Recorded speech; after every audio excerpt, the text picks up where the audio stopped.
গল্প শুরুর আগেই আপনাদের কাছে একটি বিশেষ অনুরোধ। আমাদের চ্যানেল সত্যি ভৌতিক কাহিনীকে এক্ষুনি সাবস্ক্রাইব করুন। আপনাদের ভালোবাসা এবং আনন্দ আমাদের একান্ত কাম্য। আপনাদের জন্য আজকের গল্প সত্যজিৎ রায়ের লেখা ব্রাউন সাহেবের বাড়ি। ব্রাউন সাহেবের ডায়েরিটি হাতে আসার পর থেকেই ব্যাঙ্গালোর যাওয়ার একটা সুযোগ খুঁজছিলাম। সেটা এলো বেশ অপ্রত্যাশিতভাবে। আমাদের বালিগঞ্জ স্কুলে বাৎসরিক রিউনিয়নে দেখা হয়ে গেল আমার পুরনো সহপাঠী অনিকেন্দ্র ভৌমিকের সঙ্গে। অনিক বলল সে ব্যাঙ্গালোরে ইন্ডিয়ান ইনস্টিটিউট অফ সায়েন্সে চাকরি করছে। একবার ঘুরে যা না এসে আমার এখানে, the best place in India. একটা বাড়তি ঘরও আছে আমার বাড়িতে, আসবি? অনেক স্কুলে থাকতে আমার খুবই ভালো বন্ধু ছিল। তারপর যা হয় আর কি, কলেজ হয়ে গেল দুজনে আলাদা। তাছাড়া ও বিজ্ঞান আর আমি আজ দুজনে প্রায় উল্টোমুখ রাস্তা ধরে চলতে আরম্ভ করলাম। মাঝে ও আবার চলে গেল বিলেত। ফলে ক্রমে দুজনের বন্ধুত্বের মাঝে অনেকটা ব্যবধান এসে গেল। আর আজ প্রায় 12 বছর পর তার সঙ্গে দেখা। বললাম গিয়ে পড়তে পারি, কোন সময়টা ভালো? এনিটাই। তুই ব্যাঙ্গালোরে গরম নেই, সাধে কি জায়গাটা সাহেবদের এত প্রিয়? তুই যখনই আসতে চাস চলে আসিস, তবে 7 দিনের নোটিশ পেলে ভালো হয়। যাক, তাহলে ব্রাউন সাহেবের বাড়িটা দেখার সৌভাগ্য হলেও হতে পারে। কিন্তু তার আগে সাহেবের ডায়েরিটার কথা বলা দরকার। আমি হলাম যাকে বলে পুরনো বইয়ের পোকা। ব্যাংকে কাজ করে প্রতি মাসে যা রোজগার হয় তার অন্তত অর্ধেক টাকা পুরনো বই কেনার পেছনে খরচ হয়। ভ্রমণ কাহিনী, শিকারের গল্প, ইতিহাস, আত্মজীবনী, ডায়েরি, কত রকম বই না গত 5 বছরে জমে উঠেছে আমার। উকাই কাটা পাতা, বার্ধক্যে জোর জোরে হয়ে যাওয়া পাতা, ড্যাম্পে বিবর্ণ হওয়া পাতা, এসবই আমার কাছে অতি পরিচিত এবং অতি প্রিয় জিনিস। আমার পুরনো বইয়ের গন্ধ এর জড়িনে ও অবরু কস্তুরী, গোলাপ, হাসনোহানা, মায়, ফরাসি, সেরা পারফিউমের সুবাস, এই দুটো গন্ধের কাছে হার মেনে যায়। এই পুরনো বই কেনাই আমার একমাত্র নেশা। আমার পুরনো বই কিনতে গিয়েই বাবা ব্রাউন সাহেবের ডায়েরিটা। বলে রাখি, এই ডায়েরি কিন্তু ছাপা ডায়েরি নয়, যদিও সেরকম ডায়েরিও আছে আমার কাছে। এই ডায়েরি একেবারে খাগের কলমে লেখা আসল ডায়েরি। লাল চামড়ায় বাঁধানো 350 পাতার রোল টানা খাট, 6 ইঞ্চি বাই 4.5 ইঞ্চি। মলাটের চারপাশে সোনার জলে নকশা করা বর্ডার, তার মাঝখানে সোনায় ছাপার অক্ষরে লেখা সাহেবের নাম, জন মিডলটন ব্রাউন। মলাট খুললে প্রথম পাতায় সাহেবের নিজের হাতে নাম সই, তার নিচে সাহেবের ঠিকানা, Evergreen Lodge, Fraser Town, Bangalore. তার নিচে লেখা জানুয়ারি 1858। অর্থাৎ এই ডায়েরির বয়স হলো 113।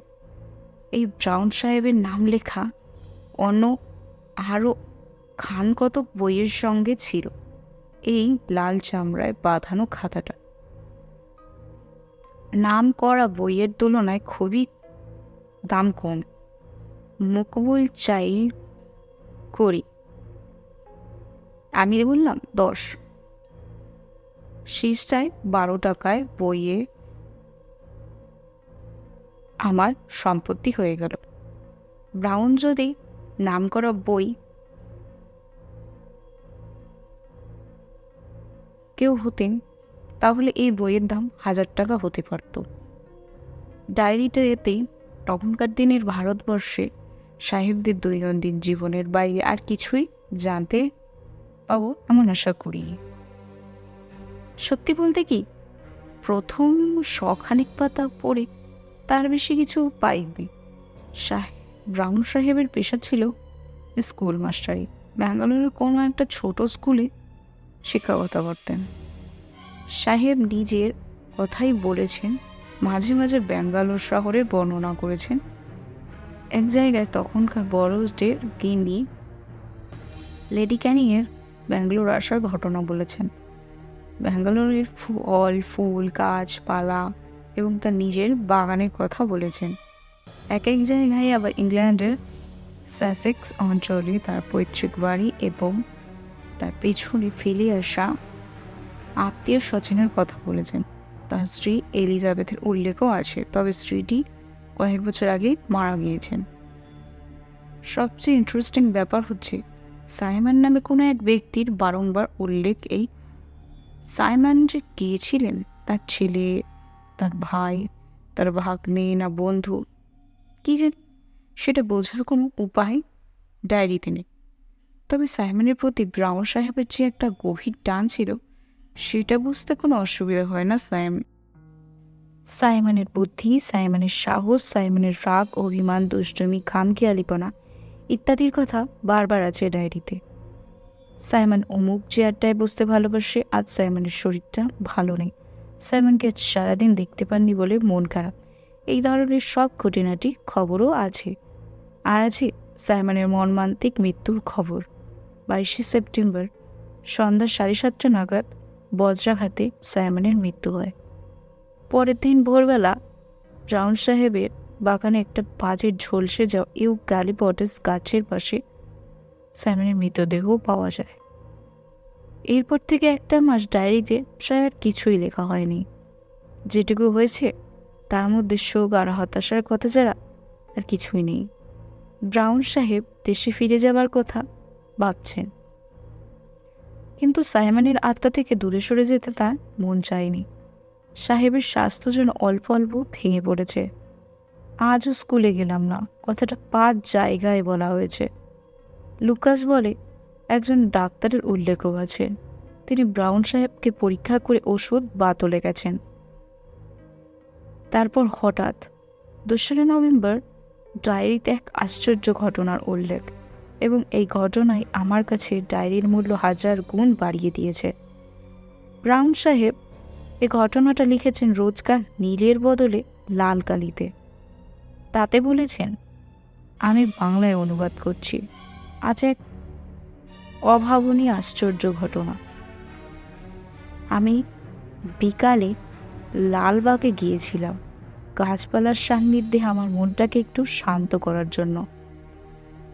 সন্ধ্যা 7:30 নাগাদ বাড়ি ফিরে বৈঠকখানায় ঢুকেই দেখি সাইমন ফায়ার প্লেসের পাশে তার প্রিয় হাই ব্যাগড চেয়ারটিতে বসে আছে। সাইমন সত্যিই সাইমন? আমি তো দেখে আনন্দে আত্মহারা। আর শুধু যে বসে আছি তা নয়, সে একদৃষ্টে আমার দিকে তাকিয়ে আছে তার স্নেহ মাখানো চোখ দুটি দিয়ে। এদিকে ঘরে বাতি নেই। আমার ফাঁকিবাজ খানসামার টমাস এখনও ল্যাম্প জ্বালেনি। তাই সাইমনকে আরেকটু ভালো করে দেখব বলে আমি পকেট থেকে দেশলাইটা বার করলাম। কাঠি বার করে বাক্সের গায়ে ঘষতেই আলো জ্বলে উঠল। কিন্তু কি আফসোস, এই কয়েক মুহূর্তের মধ্যেই সাইমন উধাও। অবশ্যই সাইমনকে যে কোনোদিনও আবার দেখতে পাবো সেটাও তো আশা করিনি।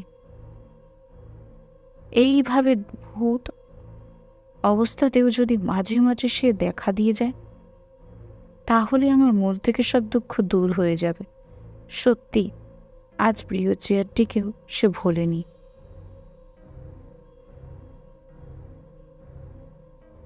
দোহাই সাইমন, মাঝে মাঝে দেখা দিও। আর কিছু চাই না তোমার কাছে।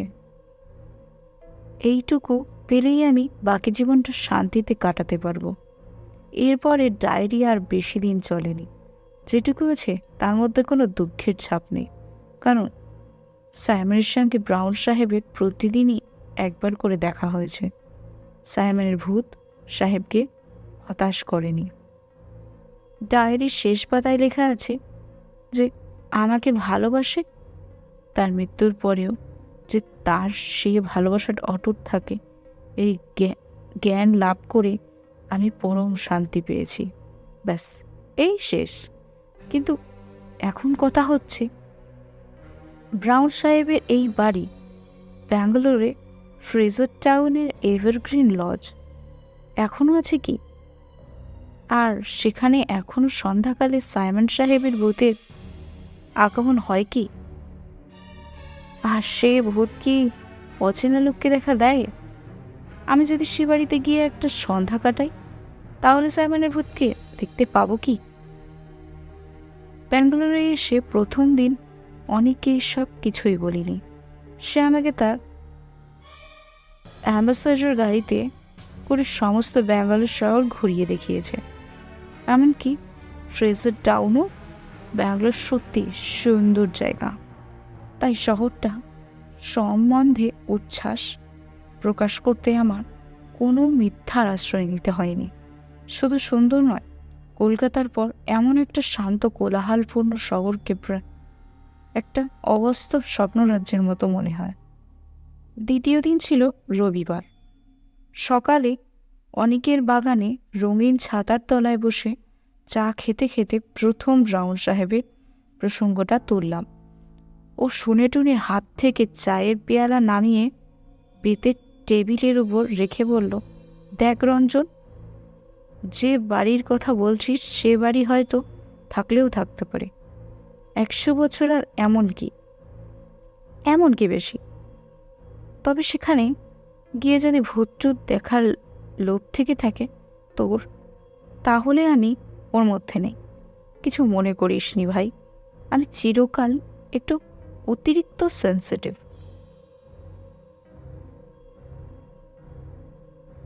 এমনই দিব্যি আছে। আজকের দিনে শহরের কোনো উপদ্রব নেই এখানে। ভূতের পেছনে ছোটা মানে সাত করে উপদ্রব ডেকে আনা, ওর মধ্যে আমি নেই। অনেকের কথা শুনে বুঝলাম এই 12 বছরে ও বিশেষ বদলায়নি। স্কুলে ভীতু বলে ওর বদনাম ছিল বটে। মনে পড়ল একবার আমাদের ক্লাসেরই জয়ন্ত আর আরও কয়েকটি ডালপিটে ছেলে ওর এক সন্ধ্যায় বালিগঞ্জ সার্কুলার রোডে রাইডিং স্কুলের কাজটাতে আপাতমস্তক সাদা কাপড় মুড়ি দিয়ে ভয় দেখিয়েছিল। অনেক এই ঘটনার পর 2 দিন স্কুলে আসেনি এবং অনেকের বাবা নিজে হেডমাস্টার বীরেশ্বর বাবুর কাছে এসে ব্যাপারটা নিয়ে কমপ্লেন করেছিলেন। আমি এ বিষয়ে কিছু বলার আগে অনেক হঠাৎ বলে উঠল, তবে নেহাতি যদি তোর যেতে হয় তাহলে সঙ্গীর অভাব হবে না। আসুন মিস্টার ব্যানার্জি। পিছন ফিরে দেখি একটি বছর 45-এর ভদ্রলোক অনেকের বাগানের গেট দিয়ে ঢুকে হাসি মুখে আমার দিকে এগিয়ে আসছেন।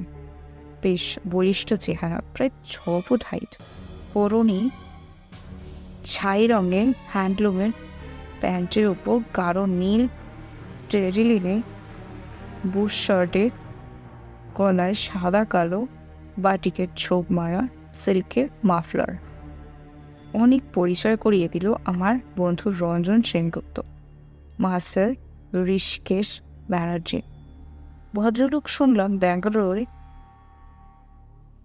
এয়ারক্রাফট ফ্যাক্টরিতে কাজ করেন, বহুদিন বাংলাদেশ ছাড়া। তাই কথার মধ্যে একটা অবাংলি টান এসে গেছে, আর অজস্র ইংরেজি শব্দ ব্যবহার করে। অনেক বেয়ারাকে ডেকে আর এক পেয়ালা চায়ের কথা বলে দিয়ে একেবারে সোজাসুজি ব্রাউন সাহেবের বাড়ির কথাটা পেরে বসল।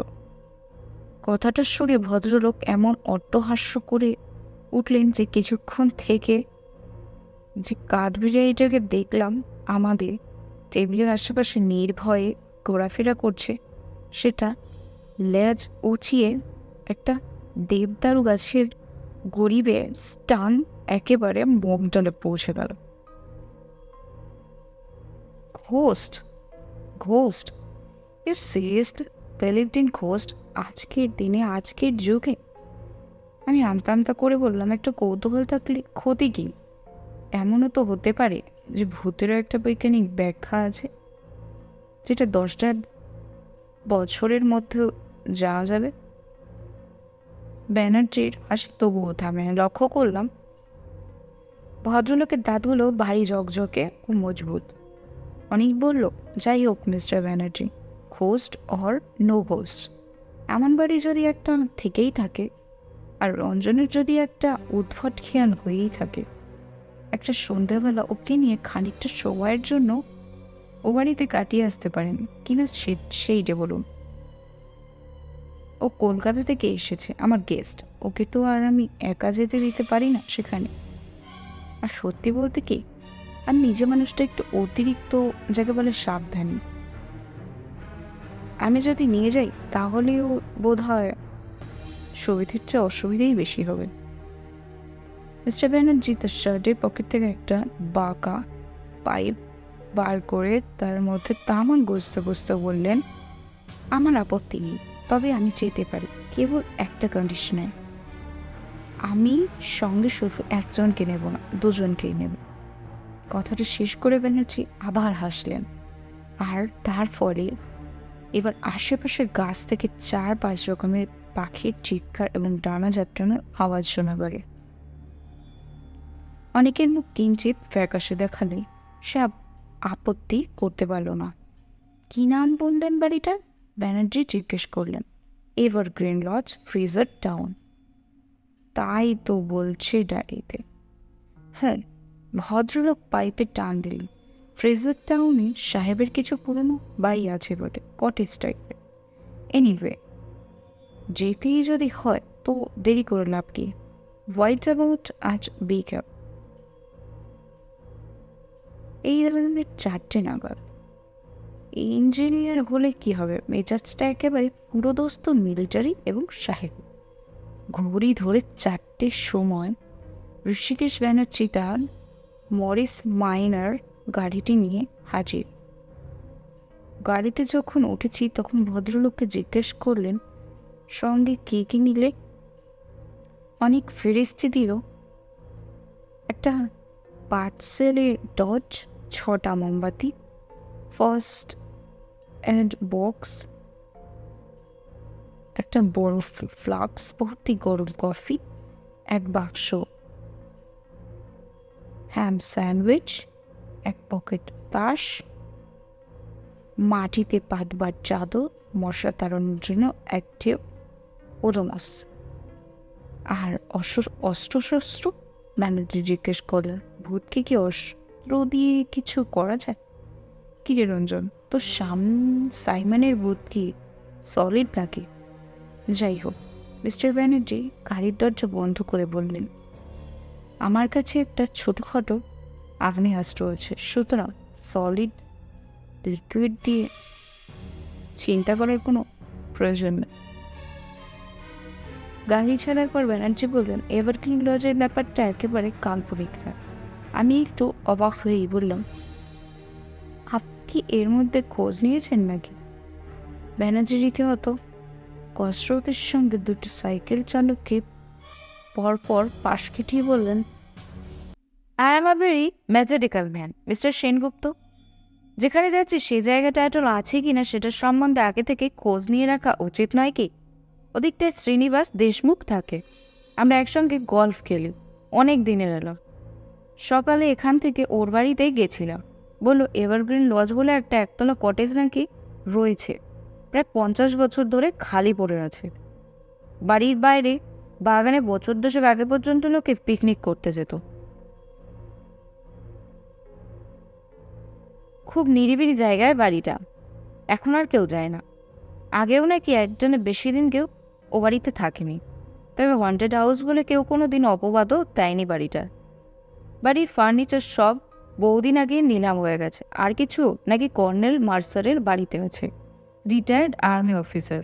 তিনিও ফ্রেজার টাউনেই থাকতেন। সব শুনে টুনে বুঝেছেন মিস্টার সেনগুপ্ত? মনে হচ্ছে আমাদের ওই পিকনিক জাতীয় একটা কিছু করেই ফেরত আসতে হবে।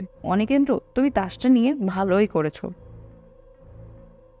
ব্যাঙ্গালোরের পরিষ্কার প্রশস্ত রাস্তা দিয়ে গাড়ি করে যেতে যেতে বারবারই মনে হচ্ছিল যে শহরটা এতই অভূতুরে যে এখানে একটা হানাবাড়ির অস্তিত্বের কল্পনা করাই কঠিন।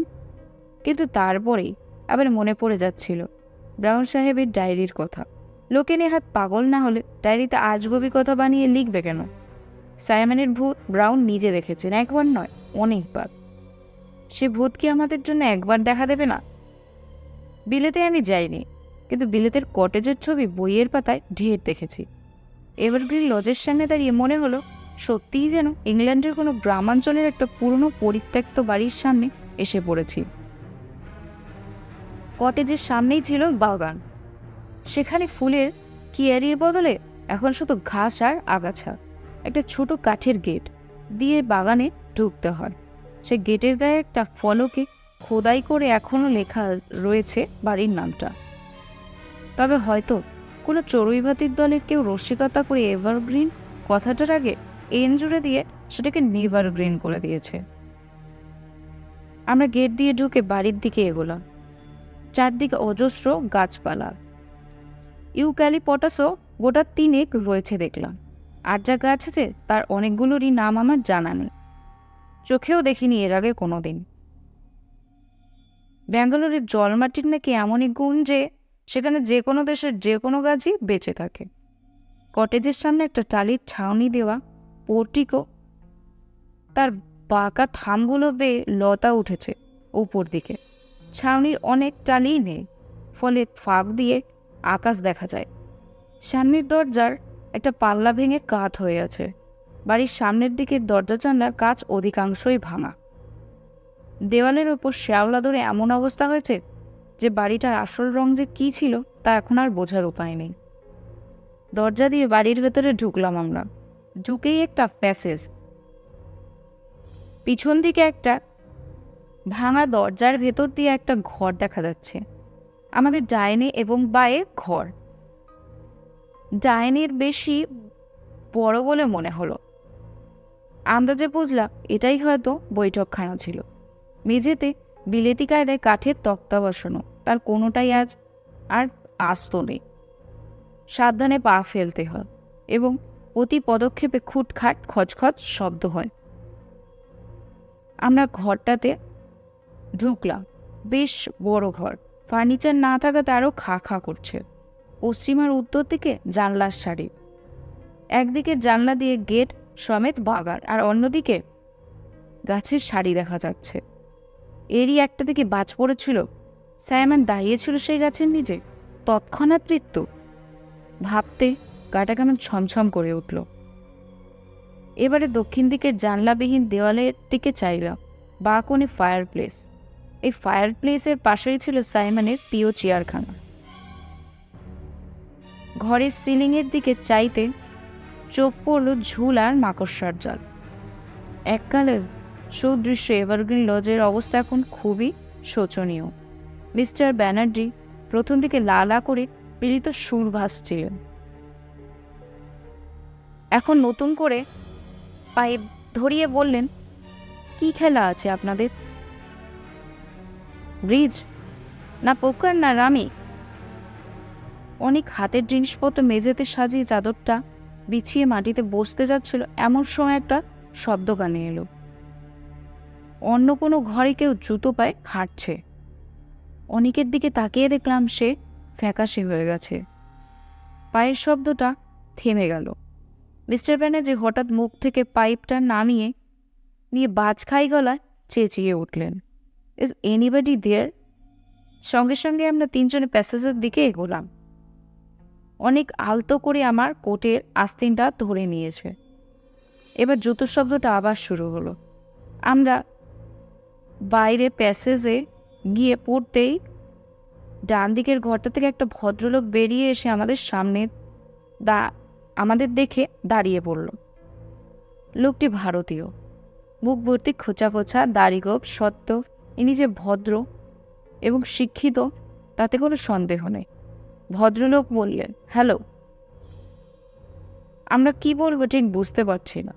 এমন সময় আগন্তুক নিজেই আমাদের কৌতূহল নিবৃত্ত করলেন।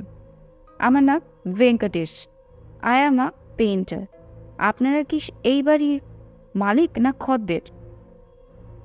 ব্যানার্জি হেসে বললেন, দুটোর কোনোটাও না, আমরা এমনি ঘুরতে ঘুরতে এসে পড়েছি।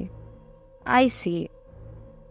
আমি ভাবলাম এই বাড়িটা যদি পাওয়া যেত তাহলে আমার কাজের জন্য একটা স্টুডিও হতে পারত। ভাঙাচোরায় আমার আপত্তি নেই, মালিককে জানেন না বোধ হয়। আগে না, সরি, ব্যানার্জি বললেন। তবে আপনি কর্নেল মার্সারের ওখানে খোঁজ নিয়ে দেখতে পারেন। সামনের রাস্তা ধরে বাঁ দিকে চলে যাবেন, মিনিট 5 হাঁটা পথ। থ্যাংক ইউ বলে মিস্টার ভেঙ্কটেশ বেরিয়ে চলে গেলেন। গেট খোলার এবং বন্ধ করার শব্দ পাবার পর ব্যানার্জি আবার তার অট্টহাসি হেসে বললেন, মিস্টার সেনগুপ্ত, ইনি নিশ্চয়ই আপনার সাইমন বা ওই জাতীয় কোনো ভূত টুত নন? আমি হেসে বললাম, সবে মাত্র 5:15। এর মধ্যেই আপনি ভূতের আশা করেন কি করে? আর ইনি ভূত হলে 19 শতাব্দীর নিশ্চয়ই নন, কারণ তাহলে পোশাকটা অন্যরকম হতো। আমরা ইতিমধ্যে বৈঠকখানায় ফিরে এসেছি। অনেক মাটিতে পাতা চাদরের উপর বসে পড়ে বলল, মিথ্যে কল্পনার প্রশ্রয় দিয়ে নার্ভাসনেস বাড়ানো, তার চেয়ে তাস হোক। আগে মোমবাতি খানেক তক জ্বালাও দেখি। ব্যানার্জি বললেন, এখানে বড় ঝপ করে সন্ধে নামে। দুটো মোমবাতি জ্বালিয়ে কাঠের মেঝেতে দাঁড়িয়ে ফ্লাক্সের ঢাকনিতে কফি ঢেলে 3 জনে পালা করে খেয়ে নিলাম। একটা কথা আমার কিছুক্ষণ থেকে মনে আসছিল, সেটা আর না বলে পারলাম না। ভূতের নেশা যে আমার ঘাড়ে কিভাবে চেপেছে সেটা আমার এই কথা থেকেই বোঝা যাবে। ব্যানার্জিকে উদ্দেশ্য করে বললাম, আপনি বলেছিলেন কর্নেল মাস্টার এ বাড়ির ফার্নিচার কিছু কিনেছিলেন। তিনি যদি এতই কাছে থাকেন তাহলে তার বাড়িতে গিয়ে একটা জিনিসের খোঁজ করে আসা যায় কি? কি জিনিস? ব্যানার্জি প্রশ্ন করলেন। একটা বিশেষ ধরনের হাই ব্ল্যাক চেয়ার। অনেক জন একটু বিরক্ত হয়েই বললে, কেন বলতো? হঠাৎ এখন হাই ব্ল্যাক চেয়ারের খোঁজ করে কি হবে? না মানে ব্রাউন সাহেব বলেছেন ওটা নাকি সাইমনের খুব প্রিয় চেয়ার ছিল।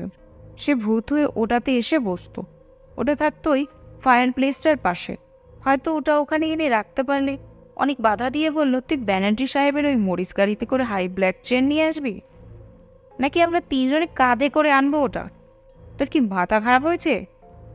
ব্যানার্জি এবার হাত তুলে আমাদের দুজনকেই থামিয়ে দিয়ে বললেন, কর্নেল মাস্টার যা কিনেছেন তার মধ্যে ওরকম কোনো চেয়ার ছিল বলে আমার জানা নেই। তাই তার বাড়িতে আমার যথেষ্ট যাতায়াত আছে। ওটা থাকলে আমার চোখে পড়তো। আমি যতদূর জানি উনি কিনেছিলেন দুটো বুককেস, দুটো অয়েল পেন্টিং, খানেক তক ফুলদানি আর শেলফে সাজিয়ে রাখার জন্য গুটির তক শখের জিনিস, যাকে আর্টস অবজেক্ট বলে। আমি দমে গেলাম। অনেক তাসবার করে সাফল করতে আরম্ভ করেছে। ব্যানার্জি বললেন, রামিই হোক। আর এসব খেলা যাবে ভালো যদি পয়সা দিয়ে খেলা যায়। আপনাদের আপত্তি আছে কি? বললাম, মোটেই না। তবে আমি ব্যাংকের সামান্য চাকরি, বেশি হারাবার সামর্থ্য আমার নেই। বাইরে দিনের আলো ম্লান হয়ে এসেছে। আমরা খেলায় মন দিলাম। আমার তাসের বাক্য কোনোদিনও ভালো ছিল না। আজও তার ব্যতিক্রম লক্ষ্য করলাম না। আমি জানি অনেক মনে মনে নার্ভাস হয়ে আসছে। সুতরাং সে জিতলে আমি অন্তত একটু নিশ্চিন্ত হতাম। কিন্তু তারও কোনো লক্ষণ দেখলাম না। কপাল ভালো একমাত্র মিস্টার ব্যানার্জির। গুনগুন করে বিলিতি সুর ভাবছে আর দানের পর দান জিতে চলেছে। খেলতে খেলতে মনটা আরও যেন একটু দমে গেল। হানাবাড়িতে বিড়ালেরও থাকা উচিত নয়। কথাটা বলাতে ব্যানার্জি হেসে বললেন, but it was a black cat. ওই প্যাসেজ দিয়ে হেঁটে গেল। ব্ল্যাক ক্যাট তো ভূতের সঙ্গে যায় ভালোই, তাই না? খেলা চলতে থাকলো। বেশ কিছুক্ষণের জন্য একবার মাত্র একটা অজানা পাখির কর্কশ ডাক ছাড়া আর কোনো শব্দ, দৃশ্য বা ঘটনা আমাদের একাগ্রতায় বাধা পড়তে দেয়নি। ঘড়িতে 6:30। বাইরের আলো নেই বললেই চলে। আমি একটু ভালো তাস পেয়ে পরপর 2বার জিতেছি আর 1 রাউন্ড রামি হয়ে গেছে ইতিমধ্যে।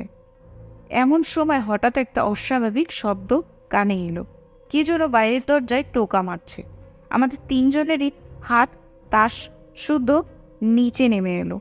টক টক টক টক। অনেক এবার আরও ফ্যাকাশে। আমার বুকের ভেতরেও মৃদু কম্পন শুরু হয়েছে। কিন্তু ব্যানার্জি দেখলাম সত্যি ঘাবড়াবার লোক নন। হঠাৎ নিস্তব্ধতা ভেদ করে তার বাজ খাই গেলায় চেঁচিয়ে উঠলেন, হু ইজ ইট? আবার দরজায় টোকা। টক টক টক। ব্যানার্জি তদন্ত করার জন্য তড়াক করে উঠে পড়লেন। আমি খপ করে ভদ্রলোকে প্যান্টটা ধরে চাপা গলায় বললাম, একা যাবেন না। তিনজনে একসঙ্গে ঘর থেকে বেরোলাম। প্যাসেজে এসে বাঁ দিকে চাইতেই দেখলাম দরজার বাইরে একজন লোক দাঁড়িয়ে আছে। তার পরনে স্যুট আর হাতে একটা লাঠি। অন্ধকারে তাকে চেনার কোনো উপায় নেই। অনেক আবার আমার আস্তিন চেপে ধরল। এবার আরও জোরে চেপে ধরেছে। ওর অবস্থা দেখেই বোধহয় আমার মনে আপনা থেকেই একটা সাহসের ভাব এলো। ব্যানার্জি ইতিমধ্যে আরও কয়েক পা এগিয়ে গিয়ে হঠাৎ চেঁচিয়ে উঠলেন, ও হ্যালো ডক্টর লার্টিন, আপনি এখানে? এবার আমিও পৌর সাহেবটিকে বেশ ভালোভাবেই দেখতে পেলাম। অমায়িক সাহেবটি তার সোনার চশমার পেছনে নীল চোখ দুটোকে কুঁচকি হেসে বললেন, তোমার মরিচ গাড়িখানা দেখলাম বাইরে, তারপর দেখি বাড়ির জানলা দিয়ে মোমবাতির আলো দেখা যাচ্ছে, তাই ভাবলাম একবার ঘুরে ঢু মেরে দেখে যাই তুমি কি পাগলামি করছো এই পোড়া বাড়ির ভেতর। ব্যানার্জি হেসে বললেন, well well, have a good time. Larkin সাহেব হাত তুলে গুড বাই করে লাঠি ঠকঠক করতে করতে চলে গেলেন। তার সঙ্গে দ্বিতীয়বার ভূতের আশা পরিত্যাগ করতে হলো। কি আর করি, আবার তা সে মনোনিবেশ করলাম। প্রথম দিকে প্রায় 4.5 টাকার মতো হাঁটছিলাম। গত 8 ঘন্টায় তার খানিকটা ফিরে পেয়েছি। সাইমনের ভূত না দেখলেও শেষ পর্যন্ত তাসে কিছু জিতে বাড়ি ফিরতে পারলেও আজকের আউটিংটা কিছুটা সার্থক হয়। ঘড়ির দিকে মাঝে মাঝেই চোখটা চলে যাচ্ছিল। আসল ঘটনাটা কখন ঘটেছিল তার টাইম আমার জানা আছে। ব্রাউন সাহেবের ডায়েরি থেকে জেনেছিলাম যে সন্ধ্যার এই সময়টাতেই বাজ পড়ে সাইমনের মৃত্যু হয়। আমি তাস বাড়ছি, মিস্টার ব্যানার্জি তার পাইপে আগুন ধরাচ্ছেন। অনেক সবেমাত্র স্যান্ডউইচ খাবার মতলবে পকেটটাতে হাত লাগিয়েছে। এমন সময় তার সঙ্গে চোখের চাহনিটা মুহূর্তের মধ্যে বদলে গিয়ে সঙ্গে সঙ্গে তার সমস্ত অঙ্গ প্রত্যঙ্গ আড়ষ্ট হয়ে গেল। তার দৃষ্টি দরজার বাইরে প্যাসেজের দিকে। বাকি দুজনের চোখও স্বভাবতই সেদিকেই চলে গেল। যা দেখলাম তাতে আমারও কয়েক মুহূর্তের জন্য গলা শুকিয়ে নিঃশ্বাস বন্ধ হয়ে গেল। বাইরে প্যাসেজের অন্ধকারে মধ্যে একজোড়া জ্বলন্ত চোখ আমাদের দিকে একদৃষ্টে তাকিয়ে আছে। ফসফরাসের মতন ফিকে সবুজ আর হলদে মিশ্রণের একটা আভা এই নিষ্ফলক চাউনিতে। মিস্টার ব্যানার্জি ডান হাতটা ধীরে ধীরে তার কোটের ওয়েস্ট পকেটের দিকে চলে গেল। আর ঠিক সেই মুহূর্তেই যেন ম্যাজিকের মতন আমার কাছে ব্যাপারটা জলের মতন পরিষ্কার হয়ে গেল। আমার মন থেকে সমস্ত ভয় দূর করে দিল। বললাম, আপনার পিস্তল দরকার নেই মশাই, এটা সেই কালো বিড়ালটা। আমার কথায় অনেকও যেন ভরসা পেল। ব্যানার্জি পকেট থেকে হাত বার করে চাপা গলায় বললেন, হাউ রিডিকিউলাস। এবার জ্বলন্ত চোখ দুটো আমাদের ঘরের দিকে এগিয়ে এলো। চৌকাঠ পেরোতেই মোমবাতির আলোতে প্রমাণ হলো আমার কথা, এটা সেই কালো বিড়ালটাই বটে। চৌকাঠ পেরিয়ে বিড়ালটা বাঁ দিকে ঘুরল। আমাদের দৃষ্টি তার সঙ্গে সঙ্গে ঘুরছে, তাকে অনুসরণ করছে। এবারে আমাদের তিনজনের গলা দিয়ে একসঙ্গে একটা শব্দ বেরিয়ে পড়ল। আচমকা বিস্ময়ের ফলে যে শব্দ আপনা থেকেই মানুষের মুখ থেকে বেরোয়, সেই শব্দ। এই শব্দের কারণ আর কিছুই না। আমরা যতক্ষণ তন্ময় হয়ে তাস খেলছি তারই ফাঁকে কীভাবে কোত্থেকে জানি একটা গাঢ় লাল মখমলে মোড়া হাই ব্যাক চেয়ার এসে ফায়ার প্লেসের পাশে তার জায়গা করে নিয়েছে। অমাবস্যার রাতের অন্ধকারের মতো কারো বেড়ালটা চেয়ারটার দিকে নিঃশব্দে এগিয়ে গেল। তারপর এক মুহূর্ত সেটার সামনে দাঁড়িয়ে একটা নিঃশব্দ লাফে সেটার উপর উঠে কুণ্ডলি পাকিয়ে শুয়ে পড়ল। আর সেই মুহূর্তে একটা অদ্ভুত শব্দ শুনে আমার রক্ত হিম হয়ে গেল। কোনো এক অশরীরী বৃদ্ধের খিলখিলে হাসির ফাঁকে বারবার উচ্চারিত হচ্ছে, সাইমন সাইমন সাইমন সাইমন। আর তার সঙ্গে খোলা মানুষই খুশি হাওয়া হাততালি। একটা আত্মনাদ শুনে বুঝলাম অনেক অজ্ঞান হয়ে গেছে। আর মিস্টার ব্যানার্জি তিনি অনেককে কোল পাজা করে তুলে ঊর্ধ্বশ্বাসে প্যাসেজ দিয়ে দরজার দিকে ছুটছেন। আমিও আর থাকতে পারলাম না। তার মোমবাতি, ফ্লাক্স, চাদর, স্যান্ডউইচ সব পড়ে রইল। দরজা পেরিয়ে মাঠ, মাঠ পেরিয়ে গেট, গেট পেরিয়ে ব্যানার্জি মরিস মাইনার। ভাগ্যে ব্যাঙ্গালোরের রাস্তায় লোক চলাচল কম, নইলে আজ একটি পাগলা গাড়ি পাগলা ছুটে কটা মানুষজন জখম হতে পারত তা ভাবলেও গায়ে কাটা দেয়। অনেকের জ্ঞান গাড়িতেই ফিরে এসেছিল, কিন্তু তার মুখে কোনো কথা নেই। প্রথম কথা বললেন মিস্টার ব্যানার্জি। অনেকে বিয়ারার হাত থেকে ব্র্যান্ডির গ্লাসটা ছিনিয়ে নিয়ে একডাকে অর্ধেকটা নামিয়ে দিয়ে ঘর ঘরে চাপা গলায় বলে উঠলেন, সো সাইমন ওয়াজ আ ক্যাট। আমার নিজেরও কিছু বলার অবস্থা নেই, কিন্তু আমার মন তার কথাই সায় দিল। সত্যি ব্রাউন সাহেবের বুদ্ধিমান, খামখেয়ালি, অভিমানী, অনুগত আদরের সাইমন, যার মৃত্যু হয় বজ্রপাতে আজ থেকে 113 বছর আগে, সে সাইমন ছিল আমাদের আজকের দেখা একটি পোশাক কালো বিড়াল।